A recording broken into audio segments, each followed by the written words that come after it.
PAN ini menganggap Pak Jokowi itu ya keluarga kita. Udah. Iya. Pak Jokowi owner, udah. Ya mungkin ada durian runtuh terus berebut bareng kan juga bisa untuk bisa diklaim legitimasinya.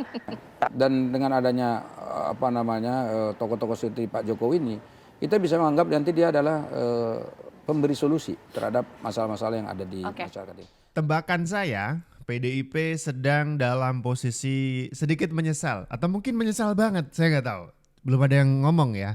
Tapi ketika PDIP lewat Dewan Kehormatannya memecat Joko Widodo dan juga Gibran Rakabuming Raka, sekarang partai-partai sedang mendekat dan berharap Jokowi mau jadi bagian dari partai mereka.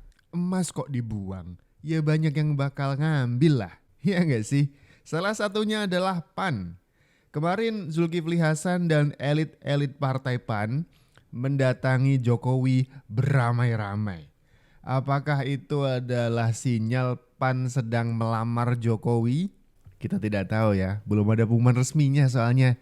Tapi seperti ibaratnya durian runtuh, PAN ini kemudian berlomba dengan Golkar yang pengen nih Jokowi masuk dan membesarkan nama partai mereka. Banyak. Jadi ini teman-teman saya semua, teman seperjuangan dari seluruh Indonesia. Sebagai ketua PAN level provinsi dan sekretaris. Kalau 38 kali 2 ya lebih kurang 76-80 lah jumlahnya ya. Nah, saudara saya ini sangat mencintai Pak Jokowi. Ya, bangga dengan kepemimpinan Pak Jokowi. Bolak-balik ingin ketemu kan gak gampang ya. Satu daerahnya jauh-jauh gitu. Apalagi di istana juga ketemu presiden juga gak mudah ya. Bolak-balik ingin ketemu sama orang yang dicintai dan dikagumi. Saya kemarin bilang, Pak, mohon izin, apakah Bapak berkenan, ini saudara-saudara saya dari seluruh Indonesia ingin lihat istana, Pak. Kedua ingin jumpa sama tokoh pemimpin yang dicintai dan dibanggakan gitu. Alhamdulillah, walaupun hari libur, Bapak dari Bogor ke sini bersedia. Tentu itu satu kebahagiaan yang tak terkira dari teman-teman seluruh Indonesia. Tadi sampai di dalam juga nggak ada suaranya, saking bingung kali. Saya juga kaget, nggak ada suaranya, hening gitu. Ya, setelah presiden, ayo, baru agak ada suara sedikit. Begitu diajak foto-foto, nah mulai aslinya keluar, wow gitu ya. Aslinya keluar. Jadi sekaligus ya seru, sekaligus mengucapkan terima kasih kepada Bapak Presiden ya. Telah memberikan waktunya, mewakafkan dirinya untuk membimbing, memajukan Indonesia kita semua. Sehingga kita sekarang ini negara menjadi negara yang disegani, dihormati, ekonomi kita tumbuh terus ya. Dan yang paling penting beliau memberikan teladan dalam bidang politik.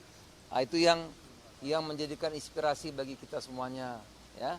Dulu Bung Karno turun nggak begitu bagus, Pak Harto, Gus Dur. Tapi Pak Jokowi lihat, saya dulu sama Pak Prabowo kan tarung. Tapi kita kalah, kita tidak musuhan malah diajak, ya kan? Pak Prabowo malah dimentori sama Pak Jokowi. Sekarang hubungannya dekat sekali, harmonis. Sehingga suksesinya itu sesuatu yang indah gitu ya. Nah, itu menunjukkan kematangan kita berdemokrasi dan kita akhirnya meyakini bahwa kita kalau rukun ya kita bisa jadi negara maju. Nah, teman-teman ini ingin menyampaikan selain berjumpa, ingin foto-foto istana, menyampaikan terima kasih kepada Pak Jokowi atas segala langkah-langkah dan bantuannya kepada kita semuanya. Gitu. Nggak ada sama sekali.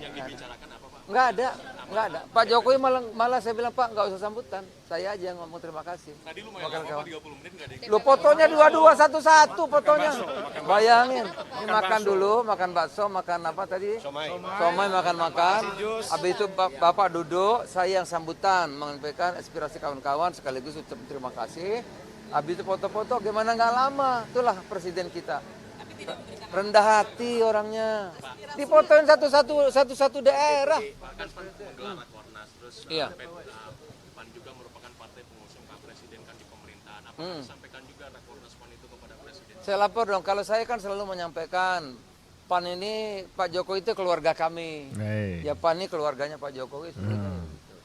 Jadi kami sudah, ya kami hubungannya PAN ini menganggap Pak Jokowi itu ya keluarga kita. Udah. Iya. Pak Jokowi owner. Udah, apa lagi coba.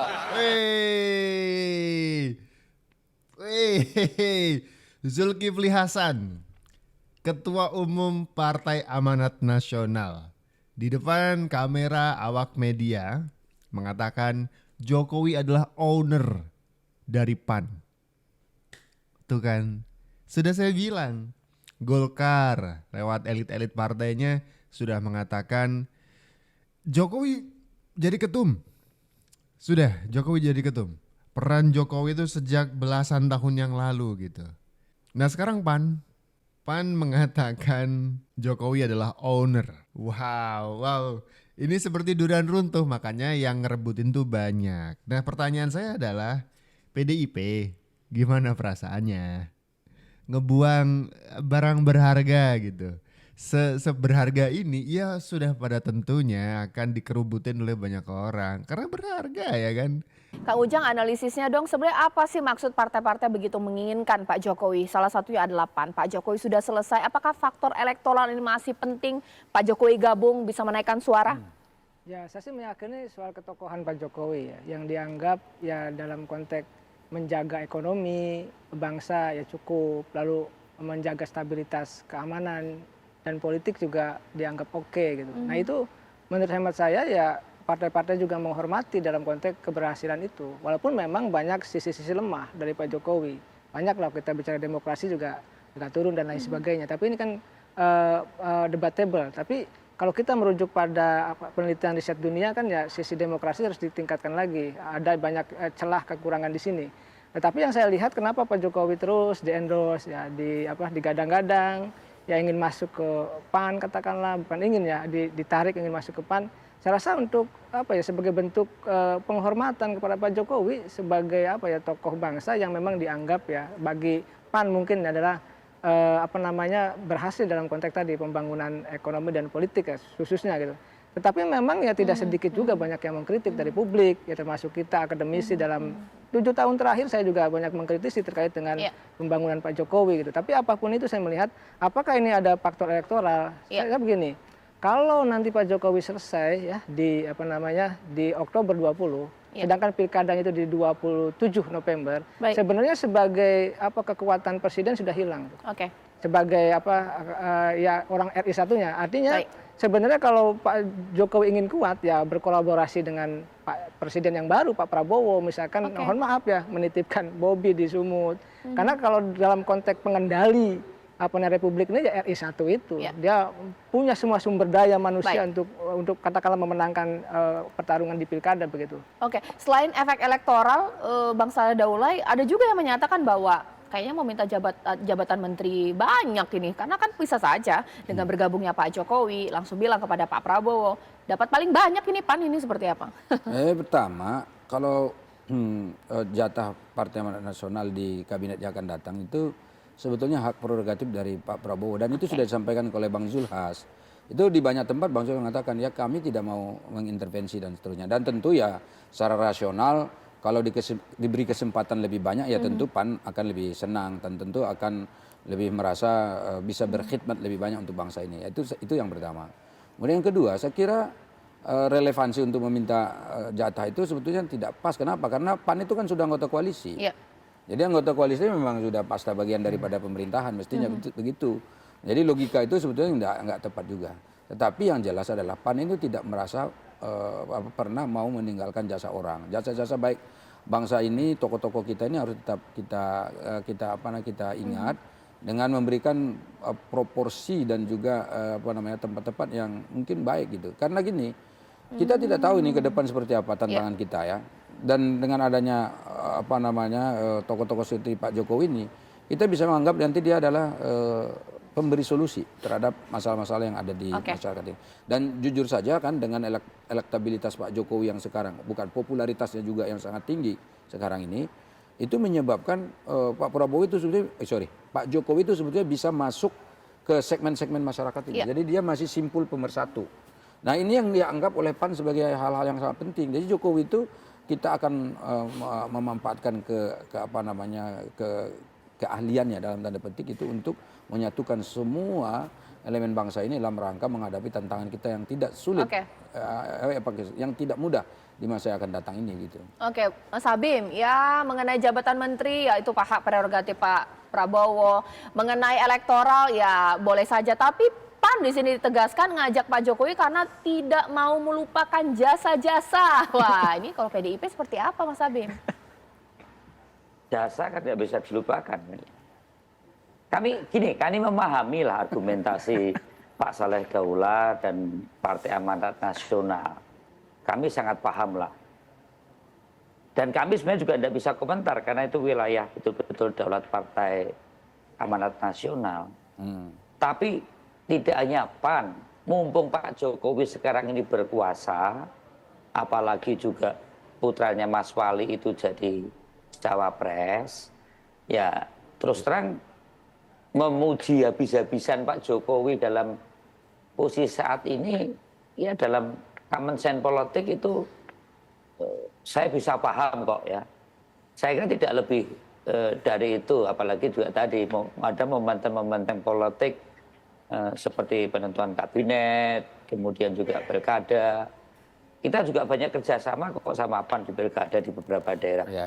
Jadi saya melihat itu argumentasi-argumentasi yang sangat wajar dalam dinamika politik saat ini. Ya mungkin ada durian runtuh terus berebut bareng kan juga bisa untuk bisa diklaim legitimasinya. Tapi itu sah-sah saja dalam dinamika politik. Apalagi mendekati berbagai momen politik seperti penyusunan kabinet, pilkada dan yang lain-lainnya dengan posisi kepopuleran Pak Jokowi yang cukup masih tinggi. Tapi sekali lagi bahwa ada hal yang berbeda antara PDI Perjuangan saat ini dengan Pak Jokowi pada saat Pilpres kemarin, dan kita melihat itu adalah sesuatu yang memang Pak Jokowi meninggalkan PDI Perjuangan dengan tidak mendukung calon capres dan cawapres PDI Perjuangan, dan itu adalah hak Pak Jokowi untuk berpindah partai, saya kira itu. Oke, Bang Saleh boleh tanggapi. Jadi begini sebetulnya ya. Jadi kita juga harus memahami suasana kebatinan teman-teman dan saudara kita di PDI Perjuangan ya.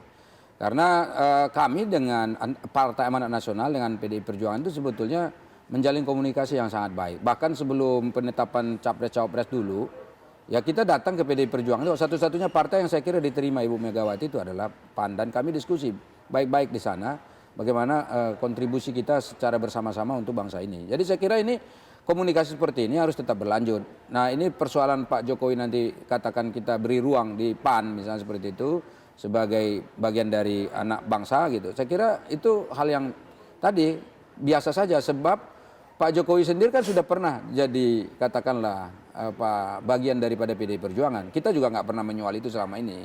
Itu biasa saja. Jadi karena itu ini ke depan, ini lagi-lagi kerjasama kita lintas partai ini tetap harus kuat dan kokoh gitu. Karena yang kita pikirkan bukan hanya persoalan partai-partai tertentu saja. Karena pilpres dan pileg ini sudah selesai. Mungkin pilkada juga sebentar lagi selesai dalam bulan November ini. Baik. Oke, itu dia. Durian runtuh. Sudah barang tentu banyak yang rebutan gitu. Nah ketika yang rebutan itu adalah Golkar dan PAN, ini gimana ceritanya PDIP ngelihat momen ini gitu? Waduh, menyesal belum? Sudah mulai muncul rasa penyesalan? Saya nggak tahu ya. Oke, segitu dulu video kali ini. Kita ketemu di video-video selanjutnya. Ciao.